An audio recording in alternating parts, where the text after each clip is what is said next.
sao ing ring shring ka la ring asakahala ring sakala ring sao ein kling ring shring Om.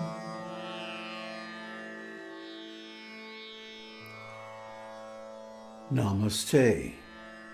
Welcome to Śrīmad Devī Bhāgavatam. The Sanskrit verse you just heard is the Sodashi mantra. Sodashi mantra is the most powerful and beneficial Vedic prayer. It invokes the Shakti of goddess Lalita, also known as Tripura Sundari, Mahamaya, Durga, and many other names. Who is goddess Lalita? This Śrīmad Devī Bhāgavatam is her story. Listen, and you will gain immense spiritual benefit.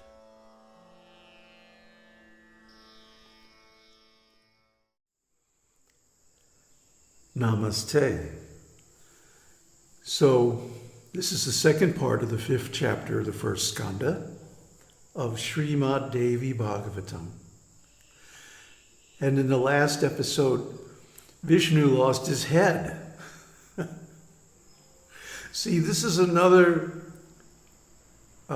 incident that proves that Viṣṇu is not actually supreme. If he was supreme, or if any of the gods were supreme, then these things wouldn't happen to them. They would be invulnerable, changeless. That's the meaning of supreme.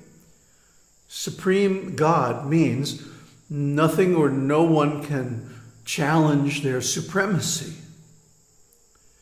So if we go through the whole Vedic literature and examine all these different personalities, the only one who meets that criterion is Sadashiva and Bhagavati, Mahashakti, Mahamaya. They never change. They are invulnerable, but their expansions in the forms of the demigods come under the modes of material nature, and therefore they have to undergo so many troubles. So, when Viṣṇu's head was cut off by the bowstring, the demigods were freaking out because they knew that they're not independent. They're not invulnerable. You know, stuff can happen to them, and it does all the time. It even happens to Viṣṇu.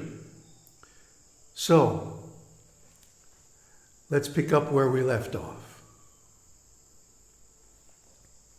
At this juncture, seeing Shiva and the other devas crying, Brihaspati, supremely versed in the Vedas, consoled them thus: O highly fortunate one, what use there will be in thus crying and repenting? You ought now to consider the means that you should adopt to redress your calamities. O Lord of the Devas, fate and one's own exertion and intelligence are equal.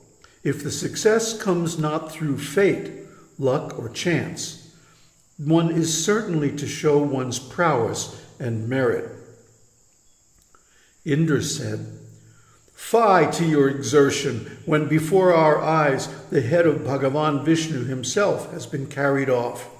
Fie, fie to your prowess and intelligence. Fate is, in my opinion, supreme. So Indra, kind of a wise guy, correcting Brihaspati, the guru of the demigods. But he has a point. After all, it was their so-called intelligence and prowess that got them into this fix, isn't it? Brahma's bright idea to have the little insect eat through the bowstring. That way he could blame the insect if Viṣṇu got angry when he was woke up. See, this is the material world. Everybody has an agenda. Everybody has a desire. and it conflicts with other people's desires. And so they try to come up with all these strategies so that, if anything goes wrong or if somebody doesn't like what they're trying to do, they can still somehow or other get what they want, isn't it? But the funny thing about those strategies is that they almost always fail. So here we are in the material world. We're trying to get what we want. Everybody else is trying to get what they want. Our interests are conflicting. There's always conflict. There's always strife and arguments. And nobody is right when everybody is wrong. Because everybody is going for their own service instead of the service of God. This is the fundamental problem. This egotism, ahankara, false egotism.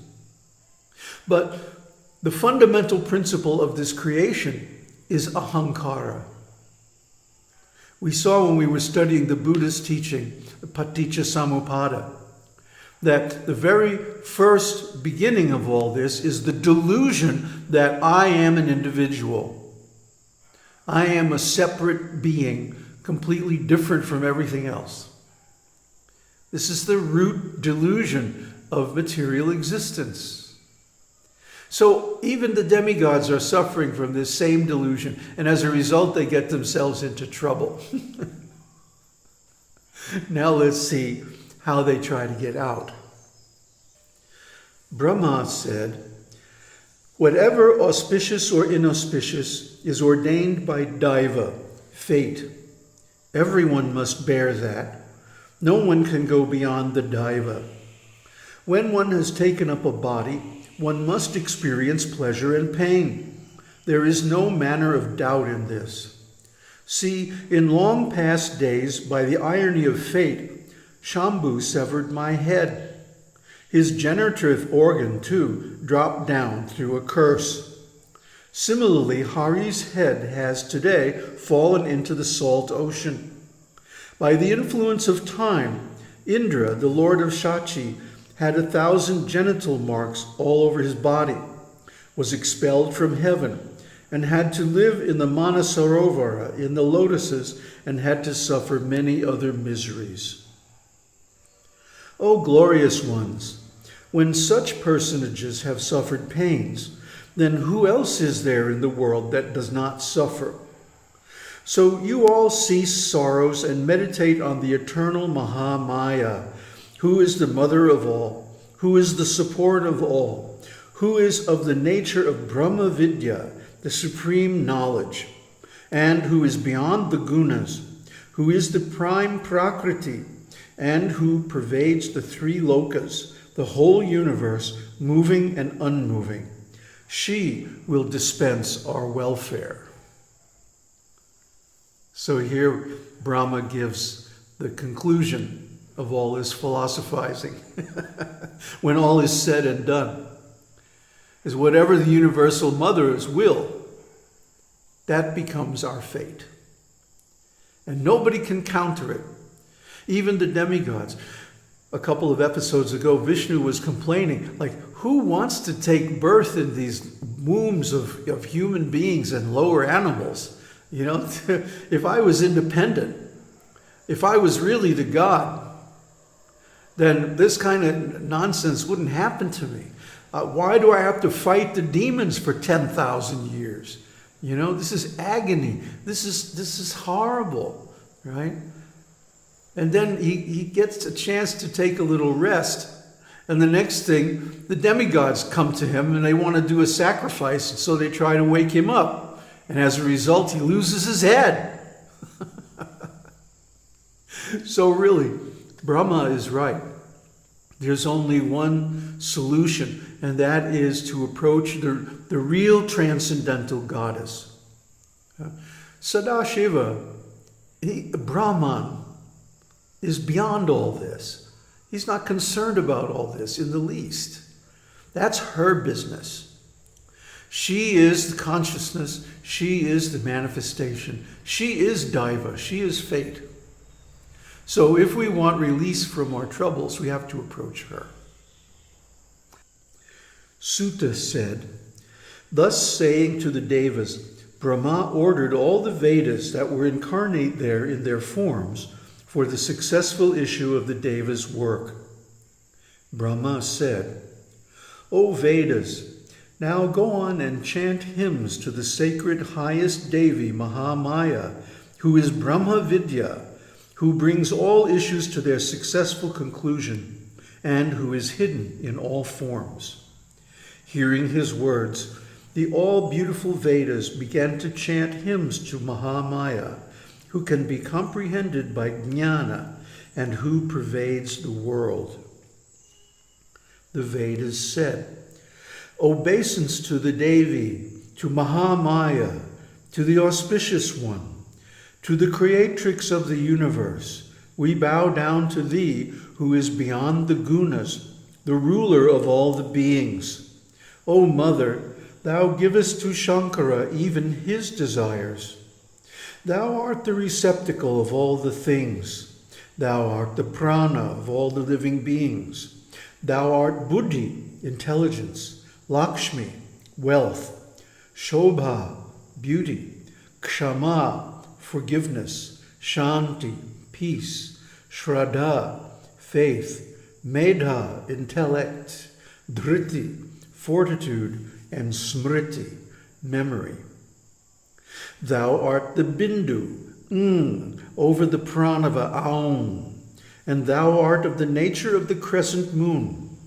Thou art Gayatri, thou art Vyahriti, thou art Jaya, Vijaya, Dhatri, the supportress, Lajja, modesty, Kirti, fame, Ichcha, will, and Daya, mercy in all beings.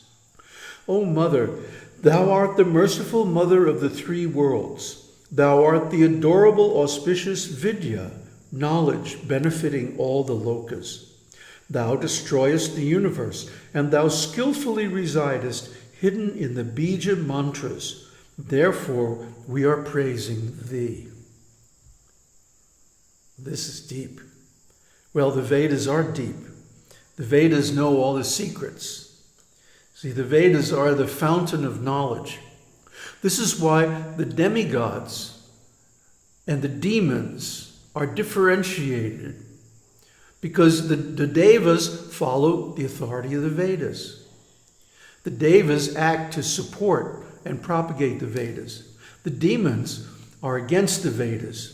They're only interested in their own welfare, and they want to make up some different philosophy based on their own speculation, according to their ideas and preferences.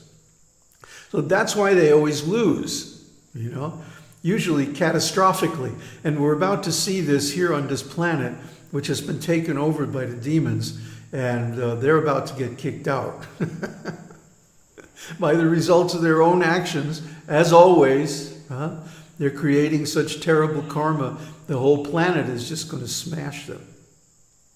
So anyway, this contains some very deep secrets that the pranava, Aum, don't mispronounce it Om, because first of all, it has three letters, A-U-M, A-U-M, and each one gets a full beat. So it's not Om, it's Aum. And then there's the bindu, the dot over the M. What does that mean? Well, in the pronunciation, it means a nasal termination. And without that nasal termination, the effect of chanting any mantra, especially a bija mantra like Aum, is temporary. It does not carry forward into the next life. It does not give an exalted destination in the next birth. It only can give limited benefits in the present body. So, when chanting Vedic mantras, every Vedic mantra begins with Aum and should end with Aum. So, by chanting Aum correctly, then one gets the maximum benefit. And then she also, the Vedas also mention that she is skillfully hidden in the bija mantras. What are the bija mantras? Well, you heard them at the beginning of the video. Aum, Shring, Hring, Kling, Ain, Sau. These are the bijas, the seed mantras.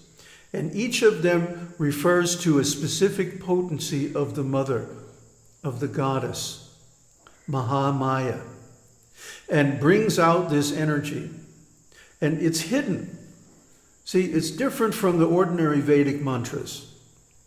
Like an ordinary Vedic mantra would be Aum Shri Mahamaya Namaha, something like that. But hidden within this Aum and these other bijas, Shring, Hring, Kling, Ain, Sau, there are the potencies of the goddess. The potency of Aum is Gayatri. And in a recent video, we went over the 51 manifestations of the Gayatri and the potencies of this tremendously powerful sound vibration. But you have to chant it properly. And that's why it'll be described later on in the Bhāgavatam that one should always terminate the bijams with the bindu, the crescent moon and the dot. So you can see this in the Aum symbol. It's right there, the letter A, the letter U, and the bindu, the crescent and the dot. That's why we wear the bindu on our forehead, on the third eye, the Ajna chakra, to remind us of this. So you have to know the significance of it, and this is one of the great secrets of the Vedic knowledge. Brahma, Vishnu, Maheshwar, Indra, Surya, Agni, Saraswati, and other regents of the universe are all thy creation. So none of them is superior to thee. Thou art the mother of all things, moving and non-moving. O Mother, when thou dost will to create this visible universe, thou createst first Brahma, Vishnu, and Maheshwara, and makest them create, preserve, and destroy this universe. But thou remainest quite unattached to the world. Ever thou remainest constant in thy one form. No one in this universe is able to know thy nature, nor is there anybody who can enumerate thy names. How can he promise to jump across the illimitable ocean, who cannot jump across an ordinary well? O Bhagavati, no one amongst the Devas even knows particularly thy endless power and glory. Thou art alone the Lady of the universe and the Mother of the world. We Vedas all bear testimony how thou alone hast created all this unreal and fleeting universe. O Devi, thou, without any effort and having no desires, hast become the cause of this visible world, thyself remaining unchanged. This is a great wonder. We cannot conceive this combination of contrary varieties in one.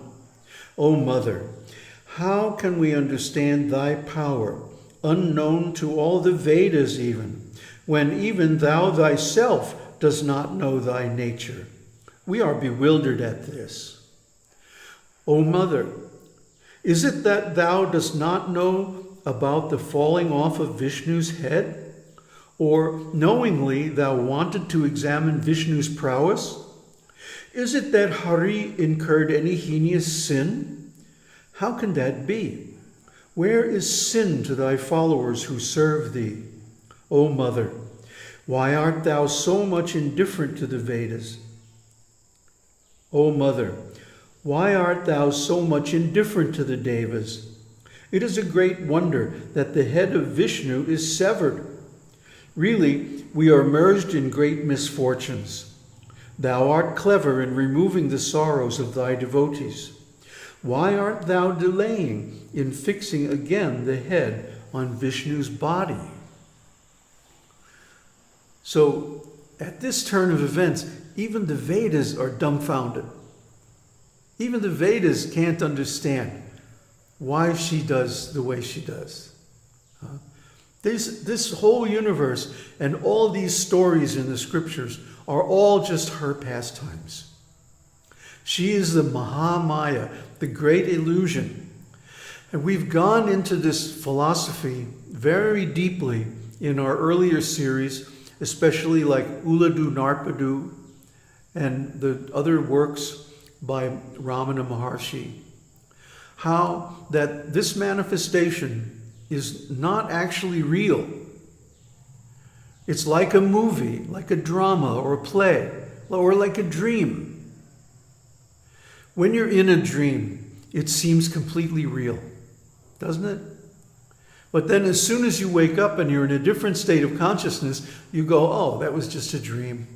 No big problem. In the same way, when we're in this material world, it seems very real. Indeed. But once we shift our consciousness into the Turiya state, we can see that even what we call waking consciousness is actually just a dream. And because all these objects that we see are temporary, they can't have real existence. Although they appear to be factual, they are actually unreal. This is the verdict of the Vedic scriptures. So, if we want the highest benefit, if we want liberation, if we want enlightenment, if we want to see things as they really are, and be rid of the mental anxieties that are caused by doubt and uncertainty, we have to approach the highest Devi, the greatest goddess, who is superior even to the demigods like Brahma, Viṣṇu, Shiva, and beg from her deep teachings. Om Tat Sat. Om Shakti Om. Om Shakti Om Shakti Om.